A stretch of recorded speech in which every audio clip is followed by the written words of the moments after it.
Minecraft Hit and Run update came out, and I'm hiding in the Cherry Blossom Forest, away from the Piglin Mafia. Unfortunately, the new Cherry Blossom Forest does not come with its own biome village variant. Something about building in the middle of the woods is kinda stupid apparently. But I felt really inspired and found this really cool seed you can see on the screen and in the description, and decided to make my own one. Today we will build a house for every villager profession, including the Nitwit, and if some of them don't look like houses at all to you, well, I'm sorry, I got really carried away in a few spots here.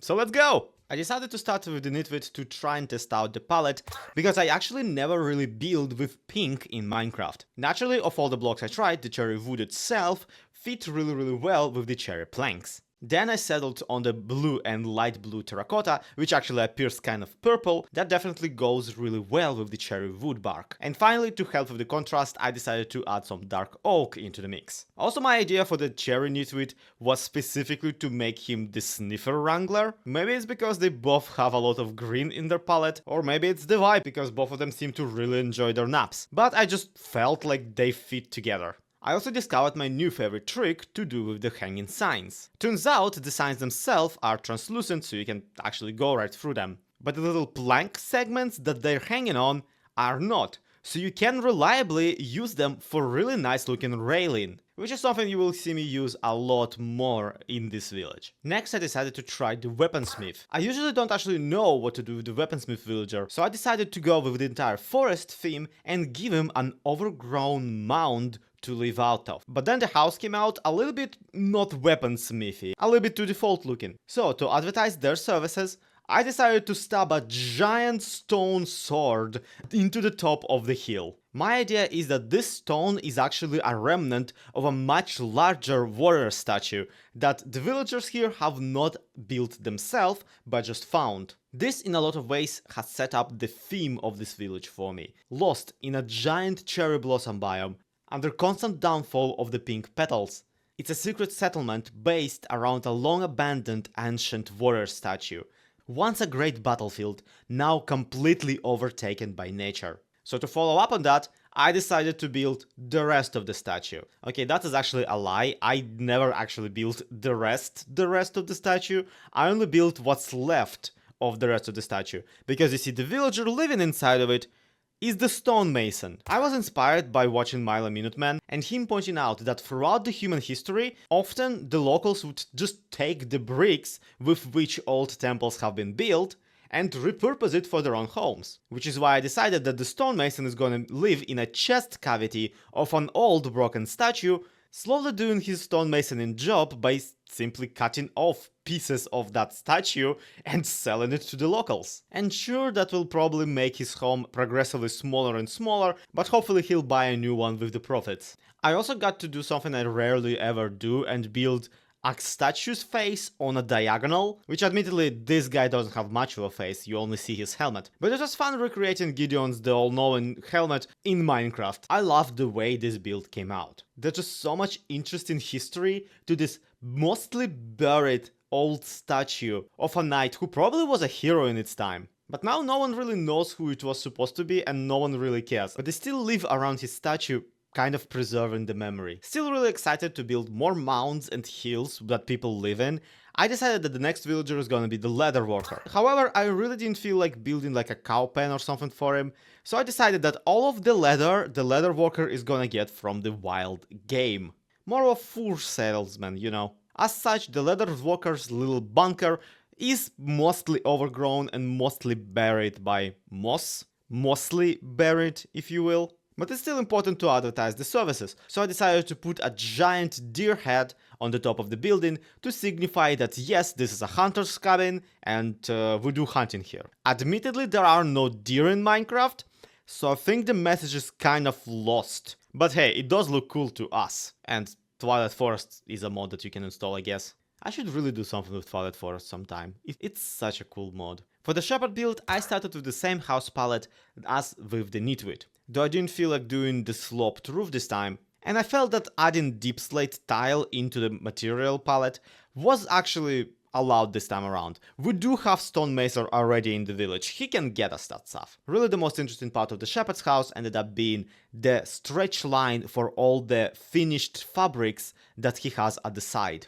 I just made a line of basically signs being propped up by other signs to create the line itself, and then put the banners over them to create the illusion that these are sheets drying in the sun. As such, I gave them a loom and of course new decorative pots. Admittedly, with how many pink petals the trees are shedding, I think leaving anything really for an extended amount of time in this forest out will paint it pink eventually. But to be sure, I added lilacs and peonies at the house to explain exactly where the shepherd's getting the dye colors from.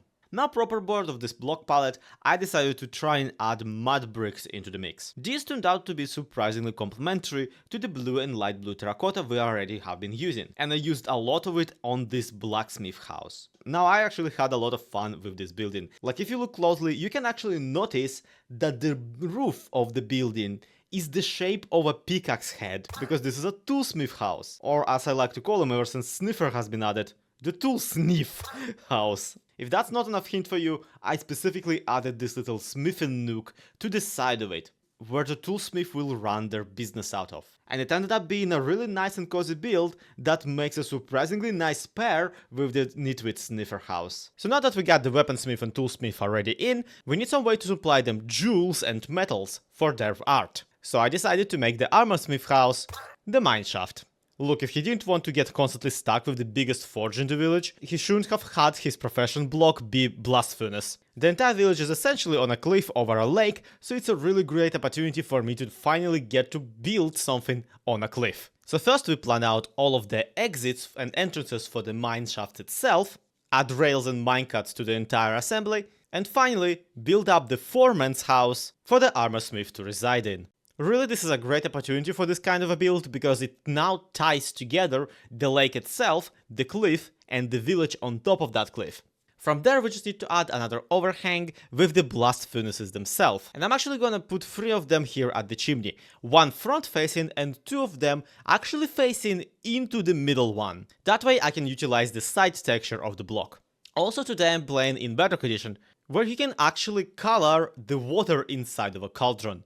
Which is why I'm putting 3 cauldrons down, 1 of them I fill with lava, and the other 2 with water I paint red, because molten iron is more brightly colored. Yes, I only know that because of Tinker's Construct mod. Moving on. The whole ensemble just looks nicer now that it is visually connected. And hey, if I was doing survival, this would totally be my actual mineshaft. While down here, I decided to take care of the fisherman house as well. And it was very tempting to just plop it as a boat down at the lake level. Instead, I settled for something much sillier, but also much more interesting looking. So check this out. Obviously, we're building a house on a tiny overhang at the village level itself. But then I'm also building this giant fishing rod using a chain for a line with a cage with a villager inside. Now this villager in the cage, that's not the fisherman. That's the bait the fisherman is using to fish out whatever giant creature definitely rests at the bottom of the lake. He'll be fine, it's iron bars, he's safe, don't worry about him. Another home I had to heavily adapt to the terrain was the cleric's house. To go with the entire woodland village concept, I decided that the cleric's house is actually going to be at the stump of an old tree that has long since been either chopped down or fell on its own. The stump itself serving as the room, and the top of the stump as more of a brewing area for the guy. Also, my friend Liara came up with this idea of having the entire stump be made out of dark oak, but having several streaks of the more purple cherry wood in it. It's a pretty cool life hack that if you turn your cherry log 90 degrees, you basically get the exact same texture as every other tree in Minecraft, which is really handy whenever you need only one face of the cherry log exposed. As for what Liara is even doing in my world, well, that's actually a kind of a longer story. Because you see, Bedrock Edition of Minecraft is based on Xbox, and Windows 10 is connected to Xbox pretty much always. So if you forget to turn off multiplayer settings for your game, congratulations, any of your Xbox friends can join at any moment. So while I was out getting some tea for myself, Liara saw that I was online, joined the world, and behind my back went absolutely crazy, putting in all of the interconnecting pathways for this village. The only reason this place has any amount of landscaping and also a waterfall is specifically because she decided to put it there, which was quite handy for my next building, but first let's check out the cleric one. Once again, clerics are all about brewing the potions for the village, so I've given him my classic overgrown netherwort tree, and realized that the red crab version of coral looks really similar and very compatible to it. So I used the trick of waterlogging a block to put the coral onto to keep it alive. Also, he has a torchflower because it just seems like something he would have. They do have the Sniff Nitwit, Blacksmith, Toolsniff, and Weaponsniff in their village. I would expect him to be able to get the torchflower from somewhere. So here's where this little mountain river that Liara built for me came incredibly handy. Last time we built a farmer's house, I settled for making a windmill because, well, they do sell bread after all. And a lot of you really enjoyed it. So today I decided to continue this theming for the farmer houses and gave the farmer another mill, but this time a water mill. So I started this build by building a house with not one but two chimneys. I might have gotten a little bit too excited about all the bread that they'll be baking, and added a big wooden cog at the front of it, partially submerged into the stream. For extra believability, I even added cauldrons on the radius of the giant wheel, as that's how all of those wheels would be powered. I really should try create mode sometime. That one is fun. I also really like the shape the roof took on this building. It was to be expected that the middle part was gonna peak compared to the side ones, but I had a little bit more fun with it and added this secondary overhang that's at a very low angle compared to the original one. Does it make any sense logically? Not really, I'm not sure, but visually I absolutely dig it.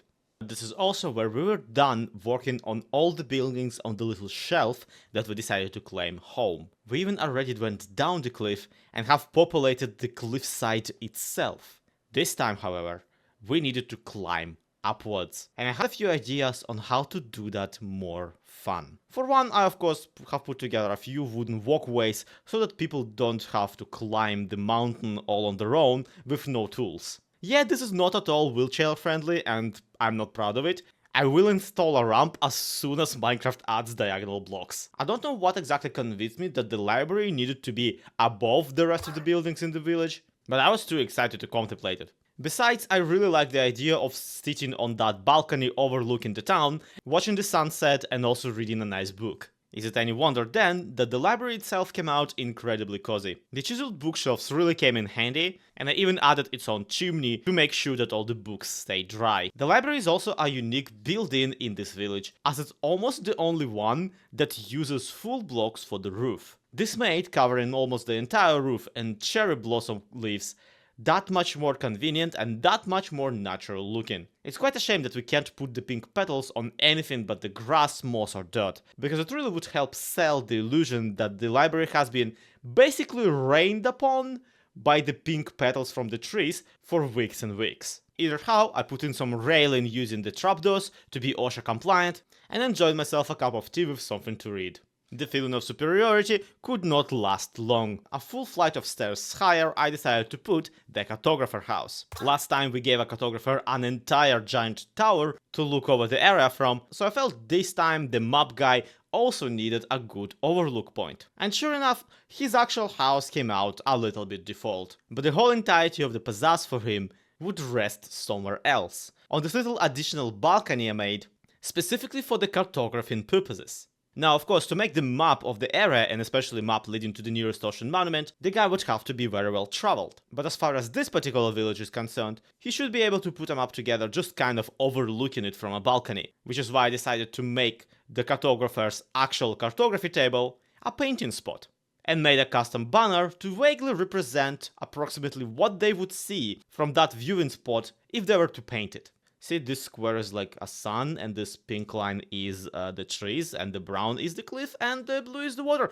And if you like this, you can commission a piece for 500 bucks. Also, I want to point out that this is the first ever time of me actually using the archaeology brush from the nearest update, and I'm putting it into an item frame to pretend to be a painting brush instead. I'm not of a high opinion about the suspicious sand, believe me. And this is where we get to the peak of the entire village. Something to tie back the lore I already mentioned with the newer stuff happening across the place.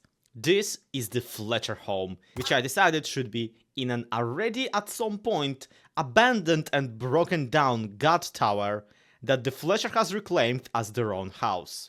This place was once a battlefield, and this tower took the brunt of it, which is why I put some fortification remnants all around it, and which is why the tower itself is looking a little bit worse for wear. Naturally, to build something broken down, you first need to build it not broken down.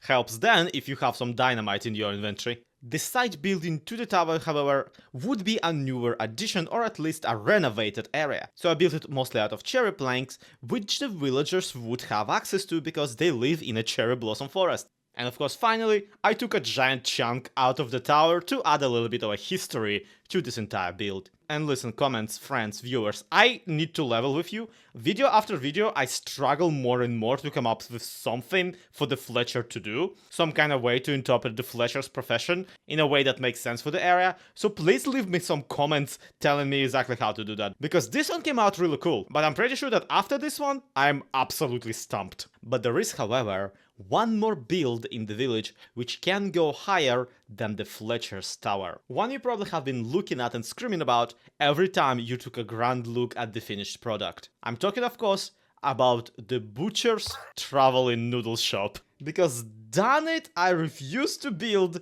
a butcher house that's like all bloody and an actual slaughterhouse. I'm sorry, it's just like, it's not my vibes. So instead of all that, today I decided that the butcher actually does his butchering somewhere else completely entirely. Because this is his traveling shop from where he distributes his products. Yes, essentially I made a villager food truck. And yeah, I get it, the hot air balloon here is not nearly big enough, and also the chimney doesn't go directly up the hot air balloon, kind of not heating it up. It doesn't make sense, okay? It's magical thinking. All that matters is we gave the butcher the personal smoker and the personal furnace to actually cook all of the food, and some plates to serve it on.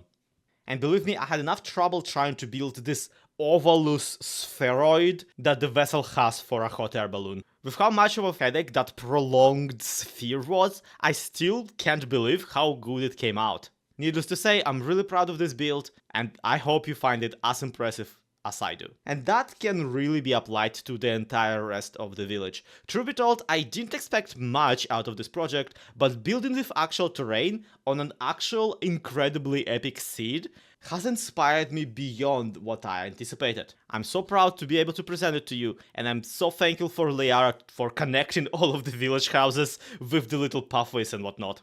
So thank you everybody so much for watching, this has been ZloXP, and I hope you enjoyed my villager shenanigans once more. Let me know what I should build next time, and I'll see you later.